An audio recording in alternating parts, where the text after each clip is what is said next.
আমি আমার শাশুড়িকে দেখি আর ভাবি যে একটা মা এত খারাপ কিভাবে হয়। নিজের মেয়ে সংসার গোছাতে সে তার জীবনে সবটাই দিয়ে দিতে পারে, কিন্তু পরের মেয়েকে একটু সুখী দেখলে তার যেন একদম জ্বালা ধরে যায় গায়ে। আমার শাশুড়ি আমার সংসারটা ভাঙার জন্য কতভাবে যে চেষ্টা করতেছে সেটা আল্লাহই জানে। আল্লাহ ওনার বিচার একদিন না একদিন ঠিকই করবে। তো আসসালামু আলাইকুম গাইস, তো তোমরা কেমন আছো? আশা করছি ভালো আছো। আমিও আলহামদুলিল্লাহ ভালো আছি। তো আমার বাসায় আসছি হচ্ছে আমার নানি, আমার খালাতো বোন সবাই।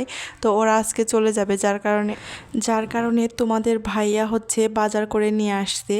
আর এই সব কিছু আমার শাশুড়ি দেখার পর তার তো মাথায় আগুন ধরে গেছে।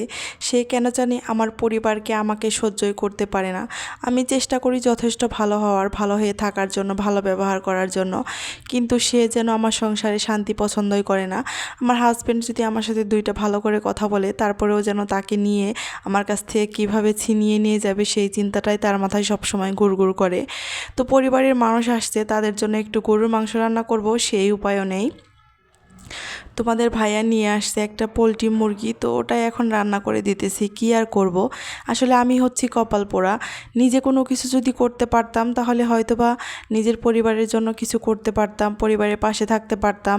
এই তো শাশুড়ির আর এই ব্যবহারগুলো সহ্য করতে হতো না। সংসার ভেঙে যাওয়ার মতো কোনো ভয় থাকতো না যে না, আমি কিছু করি, আমি আমার সন্তানকে নিয়ে একাই বাঁচতে পারবো, আমাকে আর এইসব সহ্য করতে হবে না। কার কাছে যাব বলো? বাবাও তো এক বৃদ্ধ মানুষ, সেও তো আমার দায়িত্ব এখন আর নিতে চায় না, কারণ বিয়ের পরে তো মেয়েরা পর হয়ে যায়, তখন আর বাবার বাড়িতেও মেয়েদের জন্য জায়গা থাকে না। তো রান্না করতেছিলাম, গরমে ঘেমে টেমে, তারপর পাশের বাড়ির ভাবি চলে আসলো, ভাবির সাথে একটু গল্প করতে করতে রান্না করলাম।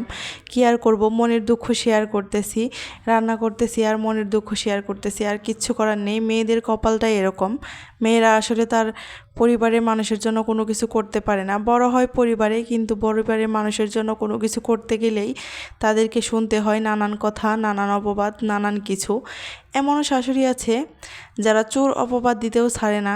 তুমি যদি কখনো বাবার বাড়ির মানুষকে কোনো কিছু দাও বা কোনো কিছু খাওয়াও, তখন বলে উঠবে যে হচ্ছে চুরি করে নিয়ে, আমার ছেলেরটা চুরি করে নিয়ে খাওয়াইতেছে বাবার বাড়ির মানুষকে, গিলাইতেছে, এই করতেছে সেই করতেছে। কিন্তু ছেলের বউ যখন তার বাবার বাড়ি থেকে হাজার হাজার টাকা এনে দেয়, সেগুলো খেতে শাশুড়ির একটু লজ্জা করে না।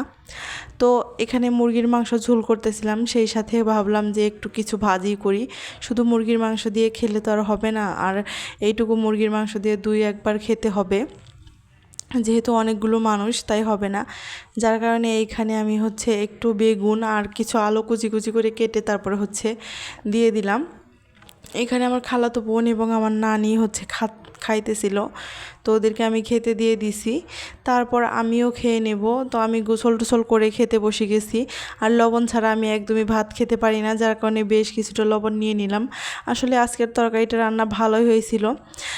মনটা ভালো করে প্রিয় মানুষের জন্য রান্না করলে আসলে রান্নাগুলো অনেক স্বাদ হয়, সেটাই আসলে বুঝতে পারলাম। সাধারণ রান্নাগুলো অনেক ভালো লাগে। তো এখানে আমি খাওয়া দাওয়া করে নিতেছিলাম, প্রথমেই ভাজি দিয়ে খেলাম, তারপর হচ্ছে একটু মাংস নিয়ে নিলাম। আর মাংস নেওয়ার সাহস পাই নাই শাশুড়ির ভয়ে, শুধু নিছি হচ্ছে একটা ঠ্যাং আর হচ্ছে একটা হাড়, যদি আবার কিছু বলে ফেলে যে এতগুলো মাংস রান্না করছে সেগুলো কে খাইছে। তো আজকের ব্লগটা এখানেই শেষ করছি। সবাই ভালো থাকবো, সুস্থ থাকবো। আসসালামু আলাইকুম।